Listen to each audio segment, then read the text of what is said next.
Pitch, yaw, and roll, isang mas advanced na paraan ng attitude control kung saan ang satellite ay kinokontrol ang galaw nito sa tatlong direksyon.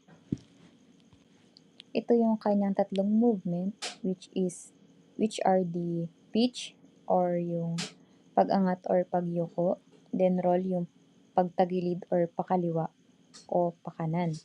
Yaw is the pagliko, pakaliwa o pakanan or parang umiikot na ulo. Ito yung tatlong paraan kung paano maaring gumalaw o matilt ang satellite. Pinapaikot ng motor para gumawa ng gyroscopic effect, tumutulong para mapanatiling stable ang satellite. Nagfa-function naman yung thrusters kapag may mali sa orientation. Pinapaandar ang thrusters para i-correct yung position. Then, how the 3-axis stabilization works. Gumagamit ito ng reaction wheels or yung flywheels sa tatlong mabigat na umikot na gulong sa bawat axis. Pinapaikot ng motor para gumawa ng gyroscopic effect na tumutulong para mapanatiling stable yung satellite. Satellite position is determined using geographic coordinates such as latitude and longitude. Accurate positioning is essential for ground stations to correctly aim their antennas and maintain reliable communication links. Sa satellite position, para magamit ang isang satellite, kailangan mo nang malaman yung exact position nito sa kalawakan. Ang posisyon na ito is pinaplano pa sa design stage ng satellite and inaayos sa pag-launch. And minsan is ina-adjust while or habang nasa orbit na. Then kapag alam na yung position, pwedeng itutok yung antenna ng Earth station para sa maayos na signal. Example na riyan is itong tracking and navigation by latitude and longitude, na kayang gumalaw na sinusundan din nito ang satellite habang umikot ito sa Earth.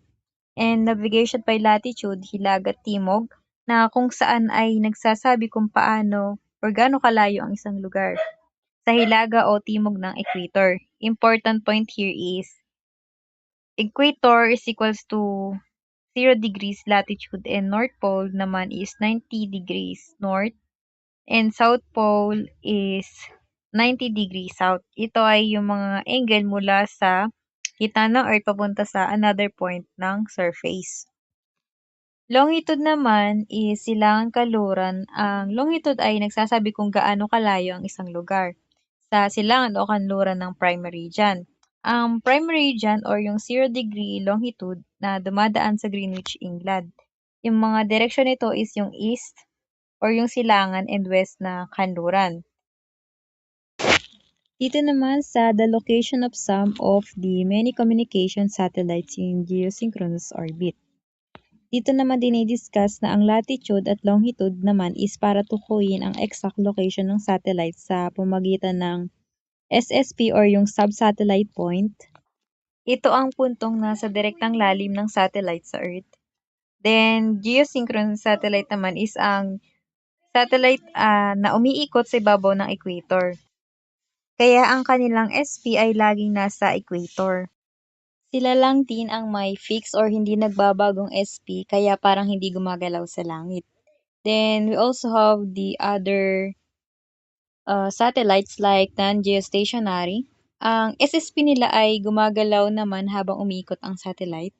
Then, ang galaw na ito is bumubuo ng ground track or sub-satellite path linya na tinatahak ng SSP sa ibabaw ng Earth. Then, kadalasan ang satellite ay tumatawid sa equator 2 beses bawat orbit. Then, we also have here the two important point. First is the ascending node or yung EQX na tumatawid ang satellite sa equator papuntang hilaga or yung northward. Then, the descending node na tumatawid ang satellite sa equator papuntang timog or yung southward. This point is tinutukoy gamit ang longitude, ginagamit bilang reference point sa tracking. Para naman matukoy yung location ng satellite, sa kahit anong oras ang satellite ay nilalarawan gamit yung latitude, longitude ng SSP para sa non-geostationary satellites. na palaging nagbabago rin ang position. Azimuth and elevation. Azimuth is equals to 90 degree. Then elevation is equals to 40 degree. Ang azimuth ay ang direction sa horizontal or yung pakaliwa o pakanan. Then we have here the important thing to know, which is the north is equals to 0 degree na sinusukat ito clockwise or pakanan. Example here is the east is equals to 90 degree, south is equals to 180 degree, then the west is equals to 270 degree. Means ang azimuth ay nagsasabi kung anong direction iikot ang antena sa kaliwa or kanan. Ang elevation naman ay ang angle ng pagtaas ng antena mula sa horizon. Mean, the 0 degree ay nakatutok sa horizon na mas mataas ang angle and mas mataas ang tutok. Ito rin ang nagsasabi kung gaano kataas or itataas ang antena para maabot ang satellite. We also need na maging accurate ang pagtutok because ang satellite antennas ay highly directional, parang laser and signal. Dapat exact and tama yung tutok. If hindi tama ang angle, possible na humina or mawalan ng signal. Also, magkakaroon din ng poor communication. From this figure, this launching a satellite. The satellite ay nila-launch using multi-stage rocket using fairing or protection. Then, it also have main and secondary payloads. And sa launch process naman niya is, first is the lift-off, second is the guided angled flight, and the third is the stage-by-stage separation. It also have the critical speed, which is the 25,000 miles per hour na magiging space probe. Then, tinatanggal din ang rocket, stage, and fairing habang paakyat. Mula sa rocket naman hanggang orbit, kapag naubos naman ang fuel ng final rocket stage, ang satellite ay magko-coast or tutuloy sa galaw at papasok sa orbit malapit sa perigee, pinakamalapit sa Earth pero hindi pa ito ang final orbit. Ang satellite ay unang inilalagay sa transfer orbit or elliptical orbit na hugis oval or yung hindi bilog na ginagamit para sa adjustments bago yung final position. Then, sa mga adjustment naman habang nasa transfer orbit, habang umikot yung satellite is pinapaandar ang onboard thrusters na ina-adjust yung direction, inclination, alignment para mailipat yung orbit sa exact sa equator. Sa final adjustment naman, sa apogee na pinakamalayong point, pinapaandar ang apogee kick motor or maliit na rocket sa satellite, which results na nawawala ang inclination, nagiging circular orbit, and napupunta sa tamang geostationary position. Pagkatapos naman mailagay sa final orbit, isinasagawa naman yung attitude stabilization or ang pag-align ng antennas and solar panels. Then sa final adjustment is minomonitor mula sa ground station. Satellite communication systems consists of ground stations and satellites working together to transmit information. Signals are sent from Earth to the satellite or uplink, processed or amplified, and then retransmit back to another location or downlink, enabling long-distance communication. Transponders is a critical component within a satellite that receives incoming signals, amplifies them, shifts their frequency to prevent interference, and retransmit them back to Earth. It serves as the core unit responsible for signal processing in satellite communication. Using a satellite as a microwave relay link. Since transponder is one of the important part in communication satellite, ito rin ang tumatanggap, nagpapalakas at muling nagpapadala ng signal. From step by step, the first is the uplink or yung Earth satellite. Ang Earth station ay nagpapadala ng signal papunta sa satellite. Halimbawa nariyan is yung 6 GHz frequency. Then second is sa loob ng satellite, which is the transponder na naroon din ang receiver na tinatanggap ang signal. Then amplifier naman na pinapalakas ang signal. And lastly is the frequency converter na binabago yung frequency. The third is the downlink or satellite Earth. Pinapadala pabalik sa Earth yung signal or halimbawa na dyan is the 4 gigahertz frequency. Mostly, uplink is equivalent na mas mataas or na nagiging 6, kaya 6 gigahertz, then sa downlink naman is mas mababa, kaya 4 gigahertz.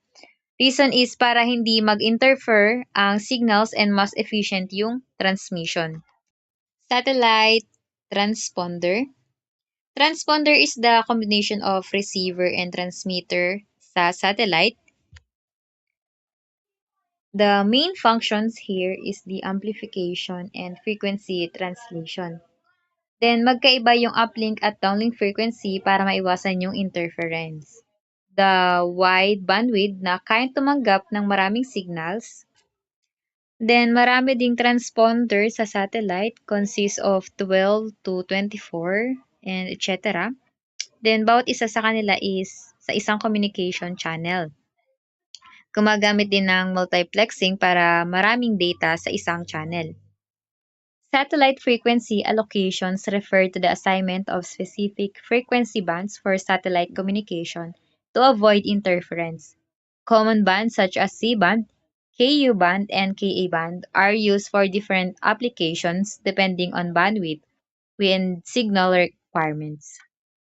Satellite bandwidth refers the range of frequencies that a satellite can process and transmit.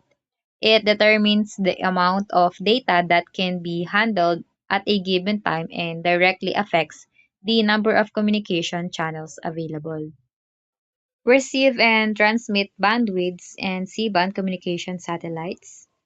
So recall the frequency designated for the C-band uplink and downlink. These are the 5,925 to 6,425 millihertz and 3,700 to 4,200 millihertz, respectively. You can see that the bandwidth between the upper and lower limit is 500 millihertz. This is an incredibly wide band capable of carrying a enormous number of signals. In fact, 500 millihertz covers all the radio spectrum we know so well, from VLF through VHF and then some. Looks at the entire 500 millihertz bandwidth and picks up any transmission there.